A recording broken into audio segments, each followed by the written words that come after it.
നമ്മളിപ്പോൾ യൂട്യൂബ് തുറന്നാലും അല്ലെങ്കിൽ ഇൻസ്റ്റാഗ്രാം തുറന്നാലും ഏത് സോഷ്യൽ മീഡിയ ആയാലും ഈവൻ നമ്മുടെ റേഡിയോയിൽ പോലും ഡിജിറ്റൽ അറസ്റ്റിനെ പറ്റിയുള്ള ബോധവൽക്കരണം നടക്കാറുണ്ട്. അതായത് നിങ്ങൾക്ക് പല കോളുകളും വന്നേക്കാം, നിങ്ങളുടെ മയക്കുമരുന്ന് പിടിച്ചു വെച്ചു, അല്ലെങ്കിൽ നിങ്ങളുടെ ആധാർ കാർഡ് അനാവശ്യ കാര്യങ്ങൾക്ക് ഉപയോഗിച്ചു, നിങ്ങൾക്കെതിരെ കേസ് വന്നു, കാശടയ്ക്കും എന്നൊക്കെ പറഞ്ഞുള്ള പരിപാടികൾ കുറേ നടക്കുന്നുണ്ടെന്നുള്ള ബോധവൽക്കരണം നമ്മൾ ഓരോ ദിവസവും പല സ്ഥലത്തുനിന്ന് കേൾക്കാറുണ്ട്. എങ്കിലും ആൾക്കാർ ഇപ്പോഴും പഠിച്ചിട്ടില്ല, ഇപ്പോഴും കാശ് കൊണ്ടേ കളയുന്ന ഒരുപാട് പേരുണ്ട്. എക്സ് മിലിറ്ററി ആയ ഒരു 75 ഓൾഡ് ഉള്ള അത് കഴിഞ്ഞിട്ട് ഡൽഹിയിൽ സെക്യൂരിറ്റി ഓഫീസറായിട്ട് വർക്ക് ചെയ്ത ആളാണ് വരുന്നത്. അപ്പൊ അദ്ദേഹത്തിന്റെ ഒരു ആവശ്യം എന്ന് പറഞ്ഞാൽ 51 ലക്ഷം ട്രാൻസ്ഫർ ചെയ്യാൻ എങ്ങനെയാണ് ചെയ്യേണ്ടതെന്നാണ് ചോദിക്കുന്നത്.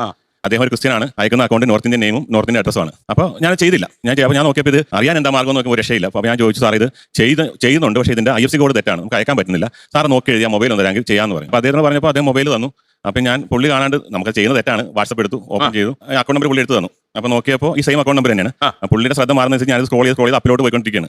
അപ്പോൾ സ്റ്റാർട്ടിംഗിൽ ഇതുപോലെ ഗ്രേറ്റർ മുംബൈ എന്നാണ് മെസ്സേജ് വരുന്നുണ്ട്, കൊറിയർ നിങ്ങളുടെ അവിടുത്തെ അക്കൗണ്ടിൽ ഈ ആധാറിലെ അക്കൗണ്ടിൽ കൊറിയർ വന്നിട്ടുണ്ട്, അതിനകത്ത് MDMA ഉണ്ട്, അപ്പോൾ നിങ്ങൾ അറസ്റ്റ് ചെയ്യണം, അപ്പോൾ നിങ്ങൾ എത്രയും പെട്ടെന്ന് റൂമിൽ കയറണം. അവർ കമാൻഡ്സിലാണെങ്കിൽ വരുന്നോണ്ടിരിക്കണം. എന്തായാലും ഒരു എക്സ് മിലിറ്ററിക്കാരന്റെ അവസ്ഥ ഇതാണെങ്കിൽ സാധാരണക്കാരനായ മലയാളി കയ്യിൽ കുറച്ച് കാശുള്ള മലയാളികളെ ടാർഗറ്റ് ചെയ്യുന്നുണ്ടെങ്കിൽ ഉറപ്പായിട്ട് അവർ പെടും അല്ലേ. ഇത് മാത്രമല്ല, ഒരുപാട് കാര്യങ്ങളിൽ മലയാളികൾ പോയി പെടാറുണ്ട്. അതായത് പണം ഇരട്ടിപ്പ്, അല്ലെങ്കിൽ ഷെയർ മാർക്കറ്റ്, ഇങ്ങനെയുള്ള പരിപാടികളിലൊക്കെ ചെന്ന് പെട്ട് കാശ് പോകുന്നുണ്ട്.